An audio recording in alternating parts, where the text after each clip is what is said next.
नमस्कार, हरियाणा न्यूज देख रहे हैं आप। मैं हूं आपके साथ केशव कुमार।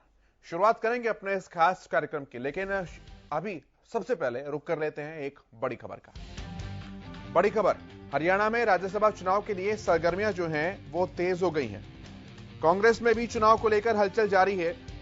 चिंतन शिविर से लौटते ही राज्यसभा को लेकर खींचतान अब शुरू हो गई है। हरियाणा में एक सीट के लिए कांग्रेस के कई दावेदार बताए जा रहे हैं। पूर्व अध्यक्ष कुमारी शैलजा और रणदीप सुरजेवाला का नाम इनमें सबसे आगे अभी चल रहा है। आपको बताएं, 2 सीटों पर चुनाव होना है, जिसमें से एक सीट भाजपा के हिस्से में आ रही है और दूसरी सीट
हरियाणा में राज्यसभा चुनाव के लिए सरगर्मियां काफी तेज हैं।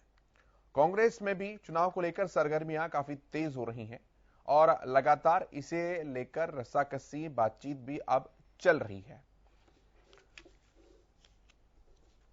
राष्ट्रीय चेतन शिविर से लौटते ही हरियाणा के कांग्रेस नेता राज्यसभा चुनाव की तैयारियों में जुट गए हैं। राज्य में पंचायत चुनाव होने में अभी देरी है और शहरी निकाय चुनाव को लेकर याचिकाएं हाईकोर्ट में लंबित हैं। ऐसे में केवल राज्यसभा के चुनाव बचे हैं, जिन्हें लेकर कांग्रेस जी जान से जुटने वाली है। राज्यसभा की 2 सीटों के लिए होने वाले चुनाव में कांग्रेस एक सीट की संभावनाएं तलाश रही है और इसके लिए 6 दावेदार हैं। कांग्रेस से कौन राज्यसभा में पहुंचेगा, यह बड़ा सवाल है। एक बार फिर कांग्रेस में गुटबाजी का फायदा भाजपा उठाने में कामयाब हो जाएगी, यह भी अभी देखने वाली बात होगी।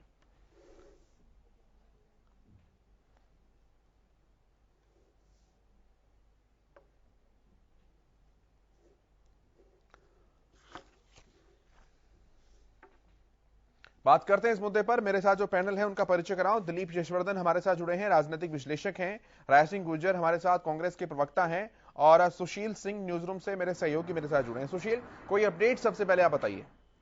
नहीं, देखिए, चिंतन शिविर से लौटने के बाद अब रस्साकसी शुरू हो गया है और एक सीट जो कांग्रेस के खाते में आई है, माना जा रहा है कि इस पर इस बार 2016 की तरह कांग्रेस कोई चूक नहीं करने जा रही है और अंतर कलह का कोई असर इस पर नहीं दिखेगा। हालांकि केशव, अगर अंतर कलह जारी रहा यूं ही और निश्चित तौर पे अगर अच्छे प्रत्याशी का चुनाव नहीं आलाकमान करती है कांग्रेस का, तो निश्चित तौर पे 2016 वाली स्थिति 2022 में न हो जाए, इसकी भी चिंता लोगों को सता रही है। हालांकि आज से चिंतन शिविर कल समाप्त हुआ, कल के बाद आज कांग्रेस, हरियाणा कांग्रेस के भी नेता सभी लौटे हैं और लौटने के बाद यह नामों का सिलसिला उधेड़-बुन शुरू हो गया है और देखना है कि कौन से नाम प्रस्तावित किए जाते हैं और किस नाम पे मुहर लगती है। वैसे आधा दर्जन के करीब कांग्रेस नेताओं के नाम हैं जो राज्यसभा, जिनमें से किसी एक को भेजा जा सकता है। उन नामों का प्रस्ताव होगा हरियाणा से और उसके बाद आला कमान की तरफ से उस एक नाम पे मुहर लगेगा। तो देखना है कि वो कौन से नाम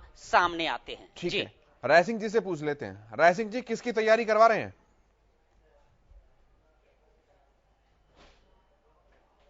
राय सिंह जी, आवाज पहुंच पा रही है आप तक? हाँ केशव जी, अब आपकी आवाज आई है मेरे जी को। जी जी, किसकी तैयारी करवा रहे हैं सर?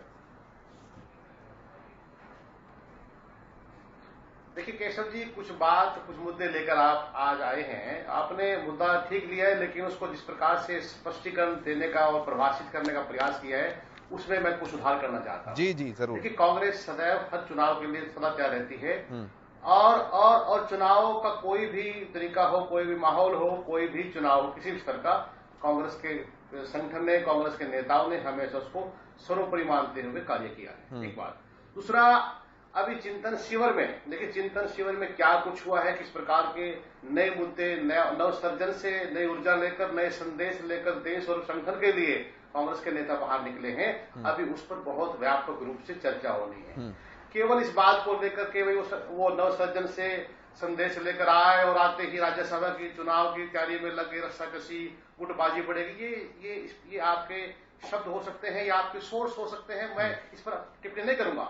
लेकिन कांग्रेस हमेशा से चाहती है कि प्रदेश के हितों के लिए हमेशा, चाहे छोटा स्तर का चुनाव हो चाहे बड़े स्तर का, हर उस व्यक्ति को, उस नेता को जिम्मेवारी मिले जो प्रदेश के हितों की रक्षा की आवाज, चाहे वो जिला पंचायत का स्तर का चुनाव हो, चाहे नगर निगम, नगर पालिका का चुनाव हो, चाहे विधायक और सांसद का चुनाव हो, तो हमारी एकमात्र केवल उद्देश्य और हमारा केवल एक संदेश और एक हमारा जो जिस बात को लेकर कांग्रेस संगठन मानता है कि हम उस व्यक्ति को, उस नेता को कांग्रेस हाईकमान की तरफ से प्रदेश से राज्यसभा के चुनाव में उतारेंगे, जो प्रदेश के हितों की रक्षा के लिए राज्यसभा में आज की गूंगी बहरी सरकार को जगाने का काम कर सके।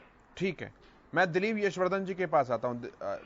राजनीतिक लोगों की कुछ मजबूरियां होती हैं कि वो 6 नामों में से किसी एक को नहीं चुन सकते, लेकिन दिलीप जी, अगर बात पलड़े की करी जाए कि किसका रिपोर्ट कार्ड सबसे अव्वल नंबर है, तो रणदीप सुरजेवाला, कुमारी शैलजा, इनके नाम 1 और 2 पे रहे। कुलदीप बिश्नोई के, आनंद शर्मा के, श्रुति चौधरी के, कैप्टन अजय यादव के, इनके सबकी अलग अलग समीकरणें हैं। आपका विश्लेषण क्या कहता है, आपका गणित क्या कहता है इस मसले को लेकर?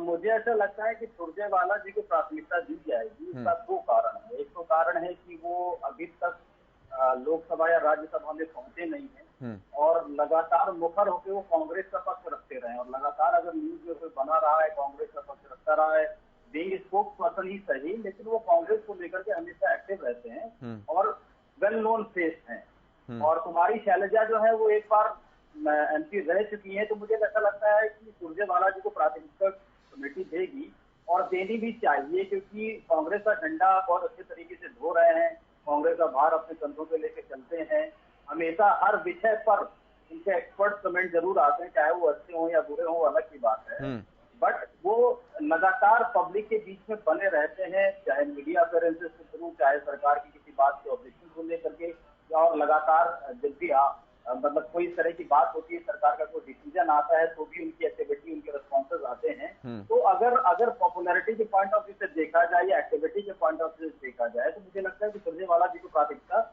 मिलेगी कांग्रेस मिलेगी।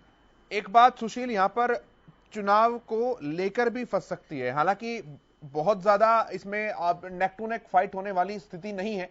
साफ तौर पर एक सीट गठबंधन के पास, दूसरी सीट जो है वो कांग्रेस के पास आती हुई दिखाई दे रही है, लेकिन कुछ लोगों का यह भी कहना है, राय सिंह गुज्जर जी हालांकि इस बात से सहमत नहीं हो रहे हैं, लेकिन जो अंदरूनी गुटबाजी है कहीं उसका फायदा दूसरा पक्ष ना उठा ले। मैं राय सिंह जी से भी जवाब लूंगा इस बात के ऊपर, लेकिन सुशील पहले मैं आपसे जानना चाह रहा हूं। निश्चित तौर पर देखिए केशव, जो राजनीतिक समीकरण हरियाणा में बना है और जिस तरह से हमने 2016 में देखा है, राय सिंह जी अभी कह रहे थे, मैं कोई राजनीतिक तौर पे ना ही किसी पार्टी से संबंध रखता हूं और ना ही किसी विश्लेषक के रूप में कह रहा हूं, हमने रिपोर्टिंग की है और मैं उस आधार पर यहां भी एज ए रिपोर्टर हम लोग इस चीज को कयास लगा रहे हैं और हम आप ही जैसे प्रवक्ताओं से पूछते हैं, उनसे बयान लेकर और फिर हम आगे अपने दर्शकों तक पहुंचाते हैं उन बातों को। तो मुझे जो लग रहा है कि इन दोनों सीटों पर बीजेपी दावे जरूर करेगी, और जैसा लग रहा है कि एक सीट पूर्ण रूप से बीजेपी के खाते में है और दूसरी जो संगठन है, जो एलाइड हैं, चाहे वो जेजेपी के लोग हों, चाहे निर्दलीय हों, हलोपा भी उनके पास है, तो निश्चित तौर पे यह माना जा रहा है कि अगर अंदरूनी कलह कांग्रेस में इस तरह रही तो निश्चित तौर पे दूसरा उम्मीदवार जेजेपी की तरफ से भी खड़ा किया जा सकता है। और जो 2016 में जिस तरह से हमने देखा था कि सुभाष चंद्रा को खड़ा कराया गया और उनमें जो संयुक्त उम्मीदवार थे इनेलो और कांग्रेस के, किस तरह से स्याही का खेल हुआ और 14 विधायकों का वो रद्द होने के बाद सुभाष चंद्रा की लॉटरी लग गई थी और न जीतते हुए भी जीत गए थे।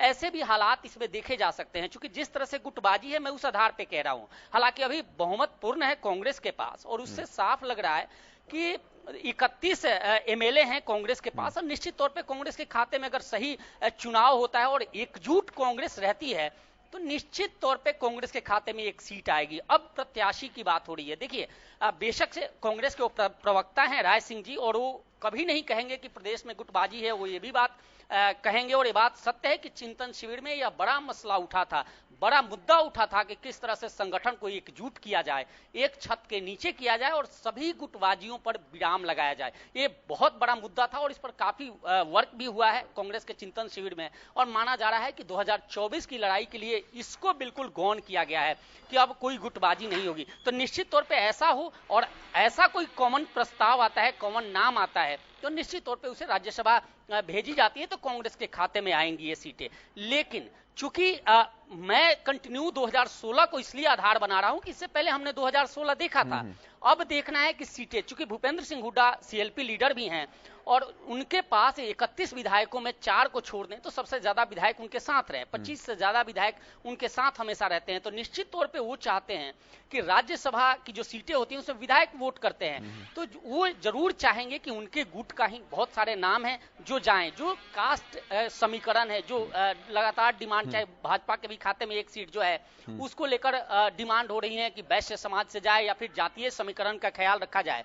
तो अमूमन देखिए केशव, जब राज्यसभा का चुनाव होता है तो पार्टियों के लिए जातीय समीकरण भी बहुत बड़ा फैक्टर होता है, सबसे बड़ा। और ऐसे में हुड्डा जिस तरह से प्रदेश अध्यक्ष है, हुड्डा खेमे से हैं। अब खेमेबाजी इसलिए मैं कह रहा हूं कि जब पहले खेमेबाजी थी, अब चिंतन शिविर के बाद राय सिंह जी खेमेबाजी खत्म हो गई या है ये तो आने वाला वक्त बताएगा। लेकिन जिस तरह से जो हालात है उसके मुताबिक हुड्डा ही चाहेंगे कि उनके तरफ से जो व्यक्ति, जो नाम प्रस्तावित जा रहे हैं उनमें से कोई बने। चूंकि इससे पहले जो शैलजा का जिक्र कर रहे थे उससे पहले वो बन चुकी हैं, ठीक है, प्रदेश अध्यक्ष भी रह चुकी हैं। मैं जवाब लेता हूं सुशील एक पर ना राय सिंह जी से इस बात का। राय सिंह जी, सहमत हैं आप सुशील की बात से? क्योंकि पिछली बार आपके साझा उम्मीदवार जो थे लोकदल के साथ आर के आनंद, उनके साथ खेल किस तरह का हुआ था और किस तरह सुभाष चंद्रा उस बात का फायदा ले गए थे, ये बात जग जाहिर है, सब जानते हैं। सवाल इस बार ये है कि कहीं इस बार दोबारा से कुछ गणित ऐसा ना हो जिसमें पार्टी के अंदर ही जो गुट है, पार्टी के अंदर ही जो धड़े बटे हुए हैं, आप उसे कुछ भी शब्द कह सकते हैं, अलग अलग नेता कह लीजिए, भले ही एक का नुकसान दूसरे का फायदा ना करा जाए।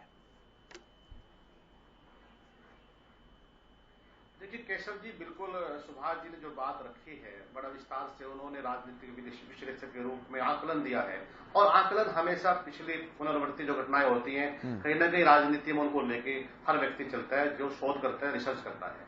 आप भी उसी आधार पर किसी बात को कह सकते हैं। लेकिन एक बात तय है, जो इन्होंने एक बात बड़ी महत्वपूर्ण कही कि उदयपुर का जो हमारा चिंतन शिविर कांग्रेस के का हुआ है उसके अंदर एक बात बड़ी स्पष्ट हुई, बातें हुई, चर्चाएं हुई कि हमें कांग्रेस को जोड़कर देश को जोड़ना है।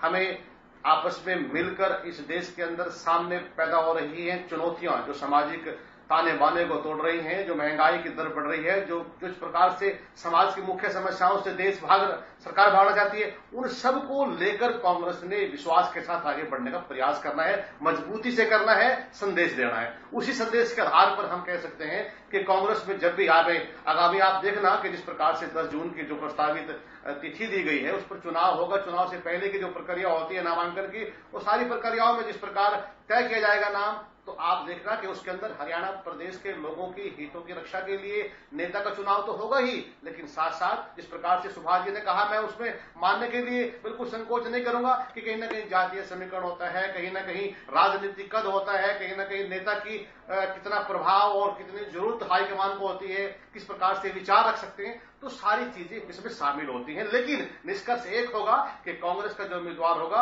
वो हम सब के बीच से हमारा नेता होगा, और वही व्यक्ति जो नेता है प्रदेश के लोगों की रक्षा के लिए संसद में आवाज उठाएगा। और हाँ, ये बात तय है कि जिस प्रकार से जो बातें कर रहे हैं कि ये हो सकता है, वो हो सकता है, ऐसी कोई पुनरावृत्ति नहीं होगी। और हाँ, हम उम्मीद करेंगे कि जिस प्रकार हरियाणा के अंदर एक निर्दलीय विधायक कुंडू साहब वो भी समर्थन देंगे, दूसरे लोग भी हैं जो सरकार से नाराज रहे हैं, पीछे चले हैं, जो जेजेपी के लोग हैं, जेजेपी में बैठकर भी परेशान, हताश हैं, बहुत लोग ऐसे हैं, उनके विचार आपने सुने होंगे, टीवी के माध्यम से, मंच के माध्यम से आपके पास वो आते हैं। तो हम उम्मीद करेंगे कि जो भी नेता, जो विधायक जो हैं, निर्दलीय हैं या जेजेपी के हैं, वो अपनी अंतर आत्मा की आवाज से कांग्रेस का जो संकल्प है कि देश को बचाना है, जोड़ना है, सबको आगे ले जाना है, उसके साथ मिलकर कांग्रेस के जो हमारा नॉमिनेटेड, जो हमारा नियुक्ति जिसकी कांग्रेस करेगी, प्रस्ताव देंगी, जिस नेता की उम्मीदवार के रूप में उसका साथ दे, समर्थन करें और इस अत्याचारी सरकार से छुटकारा पाने की अपनी मुहिम में हमारा साथ दें। ठीक है दिलीप जी, कितनी अच्छी लगती है सुनने में ये बातें कि कितनी शालीनता के साथ चुनाव कितने प्यार से संपन्न हो जाएगा। लेकिन सीट का चुनाव होने से पहले तो उम्मीदवार का चुनाव ही सबसे बड़ा चुनौती है, क्योंकि रणदीप सुरजेवाला एक ऐसा फेस है जिसके ऊपर शायद सबकी सहमति बन जाए। कुमारी शैलजा का नाम अगर सामने आता है तो भूपेंद्र सिंह हुड्डा अपने किसी व्यक्ति को चाहेंगे, कुलदीप बिश्नोई की नाराजगी को ठीक करना भी पार्टी जरूर चाहेगी।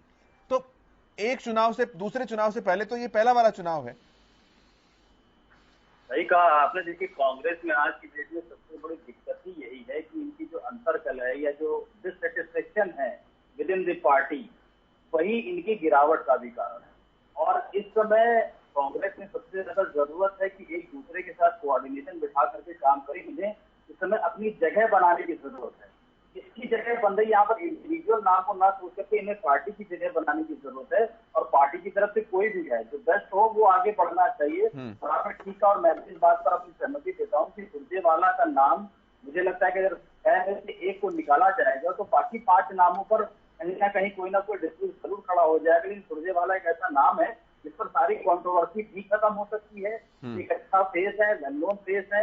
और सुरजेवाला अगर पार्लियामेंट में पहुंचेंगे वो कांग्रेस के पक्ष को भी इसी तरीके से रखेंगे। अच्छे वक्ता है, ज्ञान भी है उनको, और बातों को बहुत लॉजिकल तरीके से रखें। तो कांग्रेस को इस समय ये जरूरत है कि उनका पक्ष जो मजबूती से रख पाए संसद के अंदर, जो उनकी बातों को संसद तक पहुंचा पाए, या जो अपनी बातों से पब्लिक में जो सभा है उसको कन्विंस कर पाए, ऐसे कैंडिडेट को, बाकी सारी पॉलिटिक्स छोड़ करके, या जो पर्सनल लाइकिंग है या कहीं पर किसी तरह का फोर्स है, जातिगत फोर्स है, या कोई भी संगठन को लेकर के कोई दबाव है पार्टी के ऊपर, तो वो सारे दबाव छोड़ करके इनको इसमें पार्टी की एग्जिस्टेंस बढ़ाने वाला फेस राज्यसभा में भेजने की जरूरत है। क्योंकि भाजपा की तादाद बढ़ती जा रही है, धीरे धीरे बढ़ती जा रही है, और कांग्रेस धीरे धीरे कम होती जा रही है। इन जनरल भी कम हो रही है और राज्यसभा से भी कम हो रही है, लोकसभा से भी कम हो रही है। ये जरूरी है कि अपना अच्छा कैंडिडेट भी यहाँ पर भेजें जो पार्टी की एग्जिस्टेंस को कम से कम सभा में बनाए।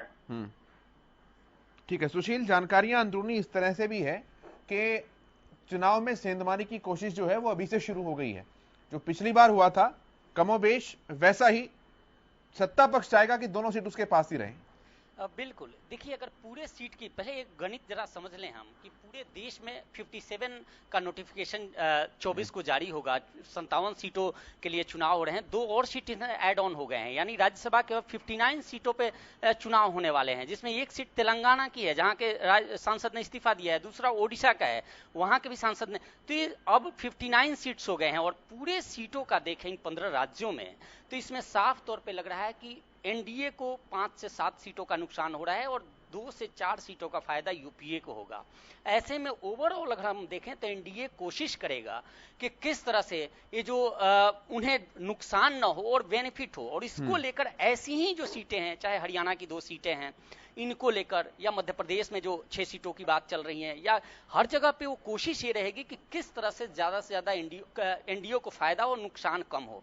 अब हरियाणा की बात हम लोग कर रहे हैं। हरियाणा में 2 सीटें हैं। चूंकि अध्याय हमेशा केशव दोहराया जाता है, इतिहास दोहराया जाता है, और यह बात तय है। देखिए, कांग्रेस के प्रवक्ता बैठे हैं, उनको लगेगा, हालांकि हम लोग जो बात कर रहे हैं निश्चित तौर पर राजनीतिक हिसाब से कर रहे हैं और जो गतिविधियां चल रही हैं उस हिसाब से, और उसमें साफ लग रहा है कि यह भी हो सकता है कि जेजेपी की तरफ से भी एक कैंडिडेट इस मैदान में उतरे, या फिर कोई निर्दलीय ऐसा कैंडिडेट उतरे जो कहीं ना कहीं पिछली बार जो 16 का जो इतिहास था उसको दोहरा सके। क्योंकि यह बात तय है कि ये जो दोनों नामों की चर्चा हो रही है, कुमारी शैलजा की या सुरजेवाला की, निश्चित तौर पे मुझे नहीं लग रहा, जो मेरा अपना मैंने देखा है उसमें नहीं लग रहा कि ये दोनों नाम सामने आएंगे। अगर ये दोनों नाम सामने आते हैं तो निश्चित तौर पे स्थिति काफी घमासान बनेगी। सुशील, एक सवाल मैं बीच में रोकूंगा एक बार, चूंकि आप अंक गणितों की बात कर रहे हैं। हाँ। जो 7 इंडिपेंडेंट है, 1 एचएलपी और 1 आईएनएलडी, मुझे लगता है सबसे बड़ी भूमिका तो इनकी होने वाली है।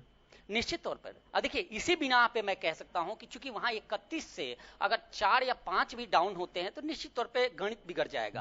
और अंदरूनी, चूंकि ये देखिए विधायकों को चुनना है और प्रदेश की राजनीति तय करती है, साथ ही जो हुड्डा अभी फुल फ्लेज में है और 2024 में सरकार बनाने का सपना देख रहे हैं, तो ऐसे में वो नहीं चाहेंगे कि कोई भी ऐसा व्यक्ति कांग्रेस का जो राज्यसभा पहुंचे जहां कहीं उनकी कमजोरी नजर आए। तो निश्चित तौर पे जिस वो जीत के रथ पे सवार हैं, और लगातार हमने देखा, अपने दर्शकों को हम लगातार दिखा रहे हैं कि किस तरह से जहां भी चुनावी जहां भी वो जा रहे हैं, कार्यकर्ता सम्मेलन कर रहे हैं, जनसंपर्क अभियान चला रहे हैं, वहां बिल्कुल 2024 के लिए सेहरा बांध कर चल रहे हैं। और ऐसा माना जा रहा है कि 24 में सरकार कांग्रेस बनाएगी। तो ऐसे में राज्यसभा का चुनाव हो और किसी दूसरे खेमे में वह सीट चली जाए, क्योंकि सब लोग अपने लोगों को मोबिलाइज करना चाहते हैं और निश्चित तौर पे हुड्डा भी चाहते हैं कि कई ऐसे नाम है। चूंकि जब प्रदेश अध्यक्ष का दौर शुरू हुआ, हमने देखा राहुल गांधी के आवास पे मीटिंग हुई या फिर दिल्ली में लगातार जो बैठकें होती थी, या राहुल भूपेंद्र सिंह हुड्डा के साथ वॉर रूम में जो बैठक होती थी, तो उसमें साफ नजर आ रहा था कि किसी कीमत पर कोई भी कोर कसर भूपेंद्र सिंह हुड्डा छोड़ना नहीं चाहते। और निश्चित तौर पे राज्यसभा की बात है, अगर ये सीट भी इनके खेमे में इनके अपने लोगों के पास आती है, जिस तरह से प्रदेश अध्यक्ष इनके पास है, अगर राज्यसभा की सीट भी, एक सीट पर इनके दीपेंद्र हुड्डा काबिज है, दूसरा सीट भी इनके अपने लोगों में आती है, तो निश्चित तौर पर 24 के लिए जो दावेदारी है, जीत की दावेदारी है, वो काफी मजबूत होगी। और देखिए, छोटी छोटी चीजें होती हैं जो कहीं ना कहीं एक बड़े जीत को समर्थित करती हैं, बड़ी जीत को दिलाती हैं। तो निश्चित तौर पे एक घमासान होना है। दूसरी तरफ बेशक से गुटबाजी की बातों को खारिज किया जाए, लेकिन हमने कैप्टन अजय यादव का रेवाड़ी में देखा कि किस तरह से वो वायलेंट हुए थे, गुस्सा कहीं और का कहीं और उन्होंने निकाला था।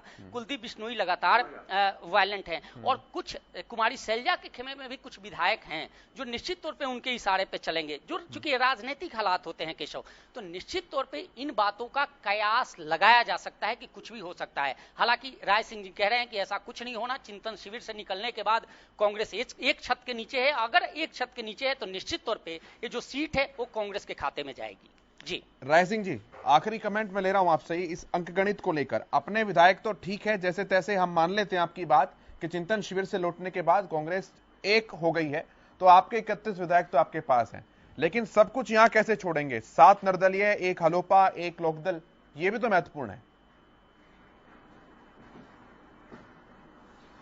देखिए केशव जी, मैंने आपको जैसे पीछे बताया कि हम चाहेंगे कि हरियाणा के हितों की रक्षा के लिए जो कांग्रेस के 31 विधायक मिलकर इस जन विरोधी सरकार के साथ लगातार संघर्ष में हैं, लगातार हितों की रक्षा के लड़ते हैं, उसी प्रकार हम चाहेंगे कि जो निर्दलीय विधायक हैं, जो जिन्होंने पिछले लगभग 2-2.5 वर्षों में सरकार के खिलाफ बात भी रखी है, सरकार की नीतियों के साथ असहमति भी दिखाई है, हम चाहेंगे चाहे वो जेजेपी में हो, चाहे वो निर्दलीय विधायक हो, वो सब मिलकर आए और देखें कि आने वाले समय में जिस प्रकार हरियाणा में कांग्रेस की सरकार बनने जा रही है, तो हम सब चाहते हैं, प्रत्येक प्रदेशवासी चाहता है कि मिलकर चलें और राज्यसभा चुनाव से दिखाएं कि कांग्रेस के नेतृत्व में किस प्रकार विपक्ष जो है मजबूती से जीतकर अपनी बात को संसद में रखेगा और हर वर्ग के हितों की रक्षा के लिए कांग्रेस का जो निर्वाचित राज्यसभा सदस्य होगा।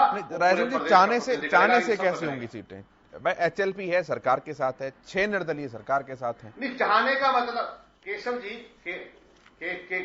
जी चाहने का मतलब होता है कि जब आप अपनी बात कहोगे, जब आप बताओगे, हम निर्दलीय विधायक को संपर्क करेंगे, हमारे नेता बात करेंगे। जो निर्दलीय विधायक सरकार से शिकायत कर रहे हैं, जिन्होंने किसान मजदूर की लड़ाई में सरकार के खिलाफ मत दिया है, जिन्होंने दूसरे मुद्दों को लेकर सरकार का विरोध किया है, हम उनसे मिलेंगे, बात करेंगे, प्रस्ताव रखेंगे कि आओ मिलकर चलें और इस जन विरोधी सरकार को उखाड़ने में हमारी मदद करें, ताकि हरियाणा का नवनिर्माण जो कांग्रेस ने किया था उसमें और मजबूती से आगे बढ़ सके। ठीक है, बहुत शुक्रिया सर हमारे साथ जुड़ने के लिए। राय सिंह जी बहुत शुक्रिया, सुशील बहुत धन्यवाद आपका, दिलीप यशवर्धन जी आपका भी बहुत शुक्रिया, बहुत धन्यवाद हमारे साथ जुड़ने के लिए। मेरे साथ इस कार्यक्रम में इतना ही, लेकिन खबरों का सफर लगातार जारी है।